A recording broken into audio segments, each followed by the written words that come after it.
फिर अपना व्यवस्था किए कि कहाँ सोएंगे। उसके पश्चात फिर टेंट वगैरह को लगवाए, इसमें सहयोग किए।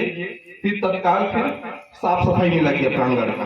तो पहला दिन का अनुभव हमारा काफी मेहनत भरा था, सभी का बहुत मेहनत किए थे। पहले दिन यहाँ आए थे बच्चे तो, और सब में कोई कमी नहीं दिख रही थी, एक उत्साह दिख रहा था कि ऐसा नहीं लग रहा था कि मैं गंदगी साफ कर रहा हूँ तो मेरा कपड़ा गंदा हो जाएगा, मेरे घर में कभी झाड़ू नहीं लगाया है। ऐसा किसी के मन में ऐसी कोई भावना उनके चेहरे में झलक नहीं रही थी। एक अलग उत्साह से, एक यूनिटी टाइप में इन लोग काम कर रहे थे।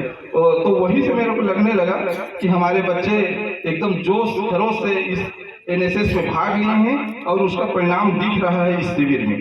फिर एक दिनचर्या हमारी बनी हुई है। उस दिनचर्या के अनुसार सुबह उठना, प्रभात फेरी जाना, फिर आके नाश्ता करना, व्यायाम करना, फिर नाश्ता करना, उसके बाद परियोजना कार्य में लग जाना, फिर उसके बाद दोपहर में बौद्धिक परिचर्चा, जिसमें बहुत से हम विद्वान जन को आमंत्रित किया करते थे। अलग अलग विषय था उनका, तो विभिन्न विषयों पर हमने अच्छी अच्छी जानकारी प्राप्त किया, जिसमें हमारे आदरणीय चंद्रशेखर खरे जी वरिष्ठ कृषि वैज्ञानिक आमंत्रित हुए थे। हमारे कृषि उद्योग के सहायक संचालक, उद्योग विभाग से सहायक संचालक धीरी जी यहाँ आमंत्रित हुए थे। विभिन्न विषयों के प्राध्यापक यहाँ पर आए हुए थे। उसके पश्चात हमारा जिले के जो कलेक्टर मैडम है वो कल हमारे बीच उपस्थित रही। आज हमारे परम सौभाग्य तक हमारे यूनिवर्सिटी के कुलपति महोदय का आगमन हुआ। तो इतने प्रकार के हम लोग महान पुरुषों से हमने उनसे डायरेक्ट संवाद करने का हमको अवसर मिला। तो एक प्रकार से हमारा लिए एक बहुत अच्छा अनुभव रहा है इस शिविर का। और मेरे जो बच्चे हैं वो मुझे बहुत सपोर्ट किए हैं, क्योंकि इन्हीं के बदौलत ये जो शिविर है वो सफल हो पाया है। अगर ये अनुशासित नहीं रहते तो कहीं ना कहीं इनके बीच मन मुटाव रहता। तो ये चीज मेरे को ये नहीं हाँ संगठन में है तो इन्हीं के कारणों से ये जो शिविर है सामूहिक रूप से सफल हो पाया है। और सबसे अच्छी बात, सब में कॉन्फिडेंस झलक रहा था। इतने जोश खरोश के साथ नारा लगाते हुए इन लोग काम करते थे, है तो उनको थकावट महसूस नहीं होता था। तो मैं एक दो बच्चों को नाम लेना चाहता हूँ, तो आप अन्यथा नहीं लेंगे। बाकी बच्चे ना सब के सब अच्छा काम किए हो, इसमें कोई डाउट नहीं है। लेकिन जो देखा हूँ तालाब में खासकर काम करते समय, उस समय सबसे ज्यादा काम बहुत फावड़ा वड़ा चलाया है वो सुनील है ना, बहुत ज्यादा खड़ा हो जाए पर सुनील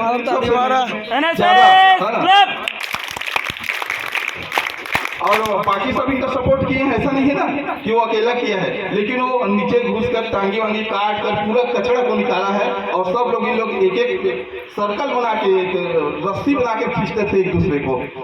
वो मजेदार था, वहाँ भी इन लोग को आनंद मिल रहा था। उसके बाद उनके सहयोगी ग्रुप में मैं उमेश चौहान का नाम लेना चाहूंगा, जो कि दोनों काम देखता था। इनका साफ सफाई में सहयोग के लिए वहाँ भी रहता था, और पूरा भोजन प्रभारी था, ये रसोई का भोजन प्रभारी कर दिए थे। और मैं तो भले ही मैं यहाँ पे कार्यक्रम अधिकारी हूँ, लेकिन बच्चों को कभी नहीं पूछा कि क्या बना रहे हो, कैसे बना रहे हो। मैं सामान ला के छोड़ दिया था, इनको बोल दिया था जो तुमको खाना है वो खाओ, लेकिन इतना याद रखना कि सामान वेस्ट ना हो। जो बनाए हो उसको फेंकाना नहीं चाहिए। अपने बजट के अनुसार अपने जो जितना खा सकते हो उतना बनाओ, और जितना सब्जी बना सकते हो उतना बनाओ। तो बहुत अच्छा उमेश चौहान ने जो भोजन का व्यवस्था है वो किया है। और हमारे 7 दिन का भोजन बहुत सुंदर था, एक से बढ़कर एक स्वादिष्ट भोजन बना है। किसी दिन का ऐसा भोजन नहीं था जो हम लोग को पसंद ना आया हो। तो इसके लिए भी मैं भोजन प्रभारी और उनके जितने दल नायक है अलग अलग दिन सब भोजन बनाए हैं, उनके लिए भी एक बार एनएसएस क्लैप्स करिए आप लोग।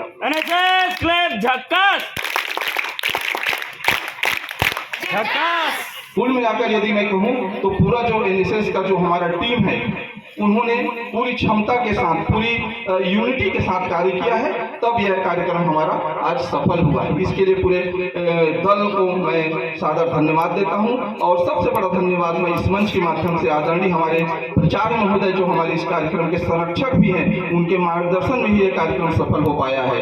क्योंकि वो इतने सरल सहज स्वभाव के हैं कि हमको अपने बच्चों के समकक्ष समझ कर ही वो हमें गाइड करते रहे। हम उनका आशीर्वाद हमेशा से लेते रहे। बार बार उनको फोन करते ही रहता था सर को। सर भी मेरे से पूछते ही रहते थे कि कैसा शिविर चल रहा है आपका, प्रतिदिन जानकारी लेते थे सर। जैसे कि पेरेंट्स करते हैं उसी प्रकार सर दिन में तो रहते थे, घर में भी जाते थे तो वहां से भी पूछते थे कि कैसा चलता है शिविर, कोई परेशानी तो नहीं है। लेकिन एक बात हमें